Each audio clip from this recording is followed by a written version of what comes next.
Welcome to Raghu vlog. இன்றைக்கி செவ்வாய்க்கிழமை. ஏன்னா இன்றைக்கி எடுக்கிற வீடியோவை நாளைக்கு தான் அப்லோட் பண்ணுறது, அன்றைக்கி அப்லோட் பண்ணுறது டைம் ஆகிடுது. நான் இது மாதிரி வேலூர் தான் ஷூட்டிங் போகிறேன். விஜயனோட அந்த ஸ்பீச் தான் பார்த்துட்ருக்கேன். இது வரைக்கும் சரி, நான் எவ்வளோ கட்சி மீட்டிங் நடந்திருக்கு, அதை மதிக்கவும் மாட்டேன். அவனுக்கு என்ன சொல்கிறான்னு கேட்க கூட மாட்டேன். ஏன்னா அது எனக்கு தேவையும் இல்லை, இஷ்டமும் இல்லை.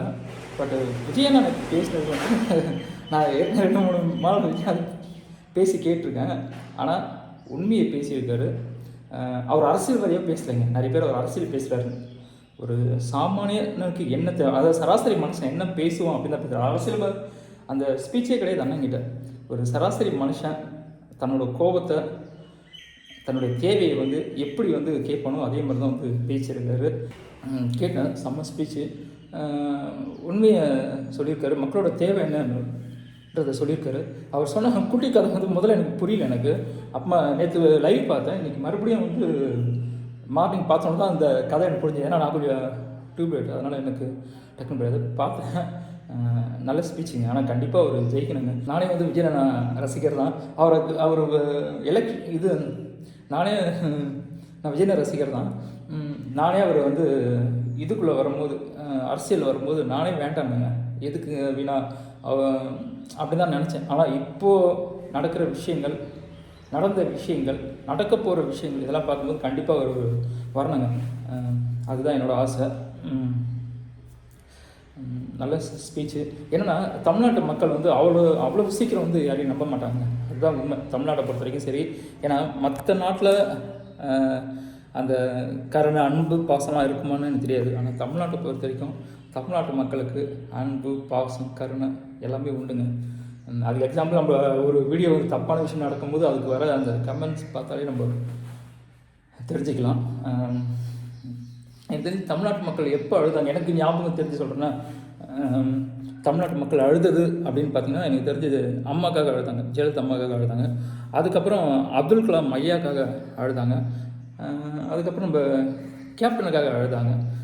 ஆனால் அதுக்கப்புறம் எனக்கு தெரிஞ்சு ஒரு 40 வருஷம் கழித்து 50 வருஷம் கழித்து அழப்போகிறாங்கன்னா அது நம்ம அண்ணனாக்காக தான் அழுவாங்க அப்படின்னு நினைக்கிறேன். ஏன்னா இதுக்கு மேலே யார் போனாலும் அழகிறதுக்கு வந்து அவங்க வந்து அவ்வளோ ஒன்றும் மக்களுக்கு பிடிச்ச ஆளுலாம் கிடையாது.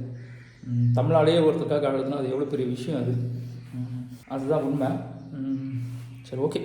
நாளைக்கு எங்கே ஷூட்டிங் போகிறேன்னு தெரியல, பேசிகிட்டு இருக்கேன். நாளைக்கு அதோட லாக் நான் போடுறேன். வீடியோ வந்து சப்ஸ்கிரைப் பண்ணுங்கள், ஷேர் பண்ணுங்கள். அங்கே நடக்கிற சின்ன சின்ன விஷயங்கள் போடுறேன். ஏன்னா வந்து நான் கூட ஆள்லாம் கூப்பிட்டு போகிறதில்ல, சிங்கிளாக தான் போகிறேன். அதனால் வந்து கொஞ்சம் வீடியோ வந்து கொஞ்சம் சுமாராக தான் இருக்கும். கண்டிப்பாக போக பேசிகிட்டு இருக்கேன். அவர் வந்தாங்கன்னா கண்டிப்பாக ஒரு டீமோடு நான் கண்டிப்பாக போகிறேன். அதை கண்டிப்பாக வித்தியாசமாக பண்ணுவேன். பார்க்குறவங்களுக்கு வந்து ஓகே, ஒரு வில்லேஜுக்குள் போனால் இவ்வளோ சந்தோஷம் கிடைக்குதா அப்படின்னு தெரிகிற அளவுக்கு கண்டிப்பாக நான் வீடியோவில் வந்து கண்டிப்பாக சேஞ்ச் பண்ணுவேன்.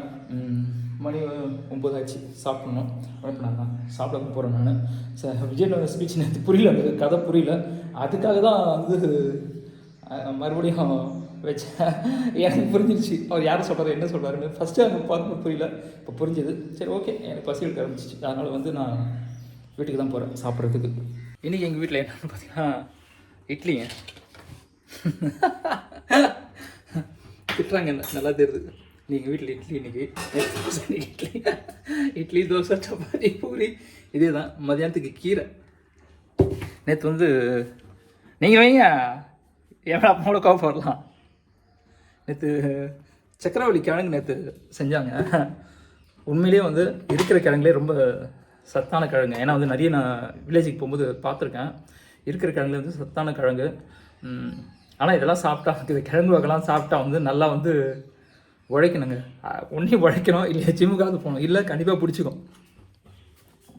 நேற்று நான் ஜிம்முக்கு போகும்போது சக்கரவள்ளி கிழங்கு தான் சாப்பிட்டு வந்தேன். ஏன்னா ரொம்ப பசி எடுக்கும். அதனால் வந்து ஒன்றே ஃப்ரூட்டு சாப்பிடுவேன்.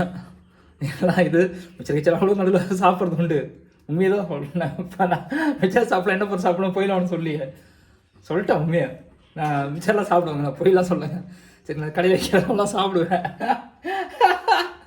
கடையில் வைக்கிறதும் நான் சாப்பிடுவேன். நான் வீட்டில் இருக்கதான் சாப்பிடணும்லாம் கிடையாது. வேறு என்ன பண்ணுறது, உயிர் வாங்கணும், சில விஷயங்கள் நம்ம பண்ணி தானே ஆகணும்.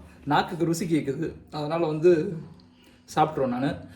பட் ஆனால் இந்த மாதிரி விஷயங்களும் வந்து நான் எடுக்காமல் இருக்க மாட்டேன். எனக்கு எந்த காயுமே பிடிக்காது. ஆனால் என்றைக்கு இந்த உடம்பு கொஞ்சம் பார்த்துக்கணும் ஆசைப்பட்டனும். அணிலேருந்து வந்து எல்லா காயும் நான் எடுத்துக்கிறேன். சொல்கிறேன் நான், கிழங்குலாம் வந்து சாப்பிடுங்க, கீரை சாப்பிடுங்க, வாரத்தில் ஒரு 3 நாள் வச்சு கீரை சாப்பிடுங்க. எங்கள் அம்மாவுக்கு வந்து எங்கள் உடம்புல ரொம்ப அக்கறை, அதனால் வந்து எப்போயும் வாரத்தில் ஒரு 3 நாள் கீரை வச்சுருவாங்க. என்னோடய ஆரோக்கியத்துக்கும் காரணம் வந்து எங்கள் அம்மாவோட ஃபுட்டு தான். பாருங்க, உங்களை பற்றி நான் உண்மையை தான் சொல்லியிருக்கேன். சரி, ஓகே. அதனால் வந்து இன்னைக்கு இட்லி சாம்பார் தான் வச்சுருக்காங்க. நாளைக்கு ஷூட்டிங் போவோங்க, பிளான் பண்ணி வச்சுருக்கேன், போகணும் அப்படின்ட்டு. எங்கே போகிறேன் அப்படின்னு தெரியல, வேலூர் தான் போகணுன்னு நினைக்கிறேன். அந்த வில்லேஜுக்கு போகிறத வந்து கண்டிப்பாக நான் அப்லோட் பண்ணுறேன்.